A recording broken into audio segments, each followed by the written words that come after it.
ओम श्री गणेशाय नमः।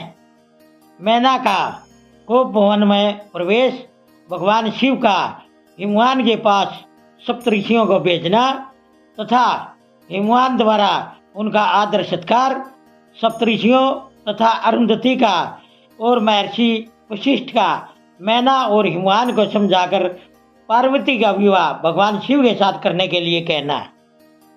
ब्रह्मा जी कहते हैं, ब्राह्मण रूपधारी शिव जी के वचनों का मैना के ऊपर बड़ा प्रभाव पड़ा और उन्होंने दुखी होकर अपने पति से कहा, गिरिराज, इन ब्राह्मण ने शिव जी की जो बुराई की है उसे सुनकर मेरा मन उनकी ओर से बहुत खिन्न हो गया है। शैलेश्वर, रुद्र के रूप, शील और नाम सभी कुत्सित हैं। मैं उन्हें अपनी पुत्री कदापि नहीं दूंगी। यदि आप मेरी बात नहीं मानेंगे तो मैं मर जाऊंगी। अभी इस घर को छोड़ दूंगी अथवा जहर खा लूंगी। पार्वती के गले में फांसी लगाकर वन में चली जाऊंगी अथवा उसे महासागर में डुबा दूंगी, लेकिन अपनी बेटी को रुद्र के गले नहीं मरूंगी। ऐसा कहकर मैना तुरंत कोप भवन में चली गई और अपने हार को फेंककर रोती हुई धरती पर लेट गई। इधर भगवान शिव को इस बात का पता लगा। तब उन्होंने अरुंधति सहित सप्तऋषियों को बुलाया तथा मैना के पास जाकर उन्हें समझाने की आज्ञा दी। शिव जी का आदेश पाकर भगवान शिव को नमस्कार करके वे ऋषि आकाश मार्ग से उस स्थान की ओर चल दिए जहाँ हिमवान की नगरी थी। उस दिव्यपुरी को देखकर उन सप्तऋषियों को बड़ी हैरानी हुई। वे हिमाचलपुरी की लगातार प्रशंसा करते हुए हिमवान के घर जा पहुंचे।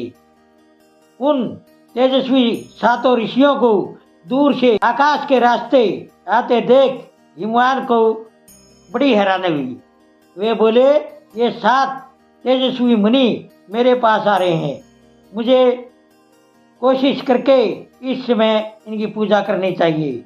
सबको सुख देने वाले हम गृहस्थ लोग धन्य हैं जिनके घर पर ऐसे महात्मा ने पदार्पण किया है। ब्रह्मा जी कहते हैं, इसी समय वे मुनि आकाश से उतरकर पृथ्वी पर खड़े हो गए। उन्हें अपने सामने देख हिमवान बड़े आदर के साथ आगे बढ़े और हाथ जोड़ मस्तक झुकाकर उन सप्तऋषियों को नमस्कार करने के बाद उन्होंने बड़े आदर के साथ उन सब की पूजा की तथा उन्हें आगे करके कहा, मेरा गृह आश्रम आज धन्य हो गया। ये कहकर उन्हें बैठने के लिए आसन ला कर दिया।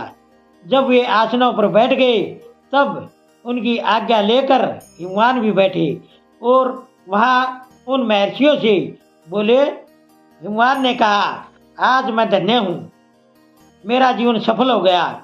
मैं लोक में बहुत से तीर्थों की तरह दर्शनीय बन गया, क्योंकि आप जैसे विष्णु रूपी महात्मा मेरे घर पधारे हैं। आप लोग पूर्ण काम हैं। हम दिनों के घरों में आपका क्या काम हो सकता है? तथापि मुझ सेवक के योग्य यदि कोई कार्य है तो आप उसे जरूर कहें। उसे पूरा करने से मेरा जीवन सफल हो जाएगा। ऋषि बोले, शैलराज, भगवान शिव को जगत का पिता कहा गया है और शिवा जगत माता कही गई है। अतः तुम्हें महात्मा शंकर को अपनी कन्या देनी चाहिए।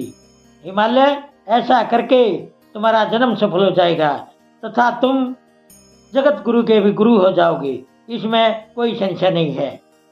मुनीश्वर, सप्तऋषियों की यह बात सुनकर हिमवान ने दोनों हाथ जोड़ उन्हें नमस्कार करके कहा।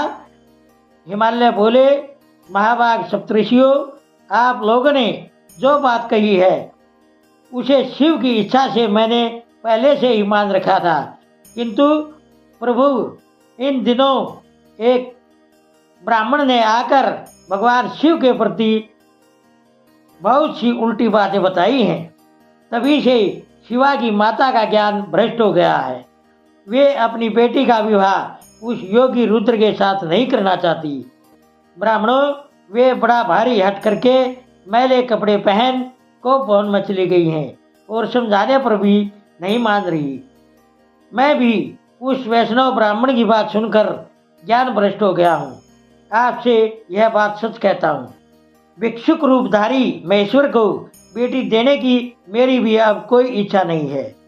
ब्रह्मा जी कहते हैं, नारद, मुनियों के बीच में बैठे हुए शैलराज शिव की माया से मोहित हो। ये बातें कहकर चुप हो गई। तब उन सभी सप्तऋषियों ने शिव की माया की प्रशंसा करके मेनका के पास अरुंधति को भेजा। पति की आज्ञा पाकर अरुंधति देवी तुरंत उस घर में गई जहां मैना और पार्वती थी। जाकर उन्होंने देखा मैना शोक से दुखी होकर पृथ्वी पर पड़ी है। तब उन साध्वी देवी ने बड़ी सावधानी के साथ मीठी एवं भलाई करने वाली बात कही। अरुंधति बोली, साध्वी रानी मेनके, उठो, मैं अरुंधति तुम्हारे घर में आई हूँ तथा सप्तऋषि भी पधारे हैं। अरुंधति की यह बात सुनकर मेनका जल्दी उठ गई और लक्ष्मी जैसी तेजस्विनी उन पतिव्रता देवी के चरणों में मस्तक रखकर बोली। मैना ने कहा, हम पुण्य जन्माजियों को आज किस पुण्य का फल प्राप्त हुआ है कि हमारे इस घर में ब्रह्मा जी की पुत्रवधू और महर्षि वशिष्ठ की पत्नी पधारी हैं। देवी, आप किस लिए आई हैं यह मुझे बताइए।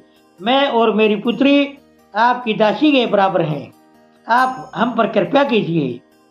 मैना के ऐसा कहने पर साध्वी अरुंधति ने उनको बहुत अच्छी तरह समझाया और उन्हें साथ ले वे खुशी खुशी उस स्थान पर आई जहाँ वे सप्तऋषि विद्यमान थे। ओम नमः शिवाय। दोस्तों, सभी तरह की धार्मिक वीडियो देखने के लिए बने रहिए हमारे YouTube चैनल धार्मिक वाणी पर। धन्यवाद।